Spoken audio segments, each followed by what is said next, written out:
اللہم صلی علی محمد وعلی آل محمد کما صلیت علی ابراہیم وعلی آل ابراہیم انک حمید مجید۔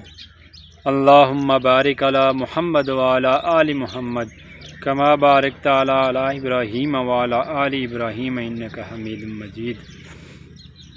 حضرت ابو ہریرہ رضی اللہ تعالیٰ عنہ سے روایت ہے کہ رسول اللہ صلی اللہ علیہ وسلم نے فرمایا، بنی اسرائیل کا ایک شخص تھا جس کا نام جریج تھا۔ وہ بڑا ہی بزرگ تھا، بڑا عبادتگار تھا۔ اس نے اپنا عبادت خانہ دور بستی سے دور بنایا ہوا تھا۔ ہر وقت وہ نماز پڑھا کرتا تھا، اللہ کی عبادت کیا کرتا تھا۔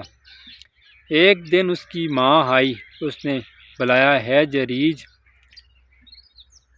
جریج نماز میں تھا۔ اس کے دل میں اس نے خیال کیا کہ اے اللہ، ایک طرف میری ماں ہے، دوسری طرف میری نماز ہے، ماں کو بولوں یا نماز پڑھتا رہوں؟ پھر وہ نماز ہی کی طرف متوجہ رہا۔ اس کی ماں واپس چلی گئی۔ دوسرے دن پھر وہ ماں اس کی آئی، اس نے پھر بلایا جریج۔ جریج نہ بولا۔ جریج اپنی عبادت خانے میں اللہ کی عبادت نماز پڑھ رہا تھا۔ اس نے پھر دل میں خیال کیا کہ اے اللہ، ایک طرف میری ماں ہے، ایک طرف جریج ہے، ایک طرف نماز ہے۔ اگر نماز چھوڑتا ہوں تو اللہ ناراض ہوگا، اگر ماں کو نہ بولا تو ماں ناراض ہوگی۔ اس نے پھر یہی خیال کیا، میں نماز ہی پڑھتا ہوں۔ ماں اس کی پھر واپس چلی گئی۔ تیسری دن پھر ماں آئی، پھر اس نے آواز دی، اے جریج۔ وہ نہ بولا۔ ماں اس نے کہا، اے میرے اللہ، یہ جریج میرا بیٹا ہے، آج تیسرا دن ہوگا میں سے ملنے کے لیے آتی ہوں، مجھ سے بات نہیں کرتا۔ اے اللہ، اس وقت تک اسے موت نہ دینا جس وقت تک ایک ویشیا عورت اس کا یہ منہ نہ دیکھ لے۔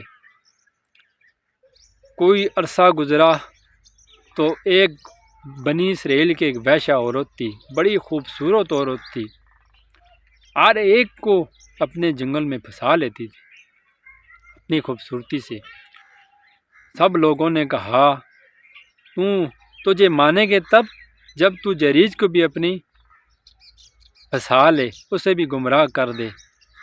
اس نے کہا، یہ کون سی بڑی بات ہے، ابھی میں کر دیتی ہوں۔ وہ گئی جریج کے پاس اور جریج کو اپنی طرف متوجہ دلائی، مگر جریج تھا عبادت گزار، اس کی طرف اس نے پلٹ کے دیکھا تک نہیں۔ میرے بھائیوں، اس نے نہیں دیکھا تو وہ عورت بڑی پریشان ہوئی۔ اس نے کہا، یہ تو بڑا میری بے عزتی کی بات ہے۔ اس جریج کے عبادت خانے کے قریب ہی ایک چرواہ رہتا تھا۔ اس نے کیا کیا، چرواہ کے ساتھ اس نے بدکاری کی اور واپس آئی، اور اس سے ایک لڑکا اس سے پیدا ہوا۔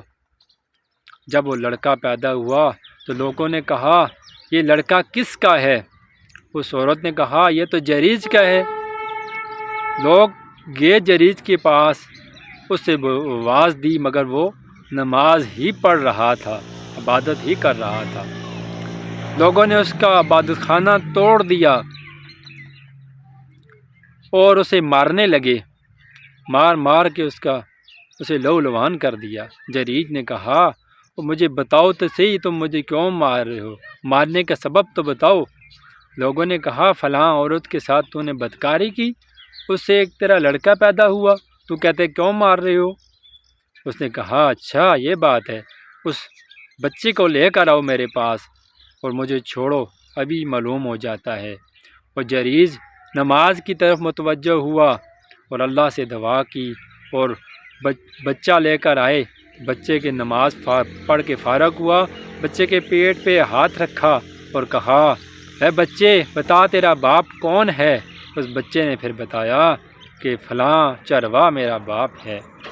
میرے بھائیوں، یہ حدیث بیان کرنے کا مقصد یہی ہوتا ہے کہ نبی صلی اللہ علیہ وسلم نے فرمایا، سب سے زیادہ جو تیرے حسن سلوک کا حقدار ہے، تیری ماں ہے، تیری ماں ہے، تیری ماں ہے، پھر تیرا باپ ہے، اس سے بڑھ کر کوئی تیرا حسن سلوک کے لائق نہیں، تو حسن سلوک کے مستحق زیادہ نہیں۔ ہاں، تیرے رشتہ دار بھی ہیں تیرے حسن سلوک کے حقدار، تیرے پڑوسی بھی ہیں، مگر سب سے زیادہ ماں باپ ہیں۔ مگر ہم نے آج ماں باپ کا ہی دل دکھا دیا۔ میرے بھائیوں، اگر ہم ماں باپ کا دل دکھائیں گے، مجھے رب العزت کی قسم میرے نبی نے فرمایا ہے، جس کے ماں باپ ناراض ہیں اس کی نمازوں کا اسے کوئی فائدہ نہیں، اس کے حج کا اسے، اس کے رمضان کے روزے رکھنے کا، بھوکا رہنے کے سوا اس کو کوئی فائدہ نہیں ملے گا، اور اس کا رب اس وقت تک اس سے راضی نہیں ہوگا جس وقت تک وہ اپنے ماں باپ کو راضی نہیں کرے گا۔ یہ حدیث بیان کرنے کا مقصد یہی تھا، ہم اپنے ماں باپ کو راضی کریں اور حسن سلوکی کریں، اور اپنے ماں باپ کے آگے اف تک نہ کریں۔ قرآن کہتا ہے، اے ایمان والو اپنے ماں باپ کی خدمت کرو اور ان کے آگے اف تک نہ کرو۔ اف کسے کہتے ہیں؟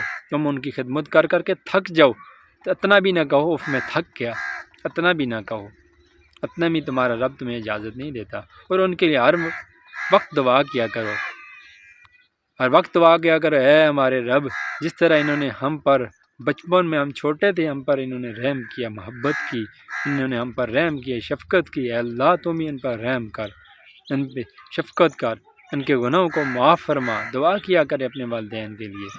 نئی حدیث کے ساتھ، ویڈیو کے ساتھ ملتے ہیں۔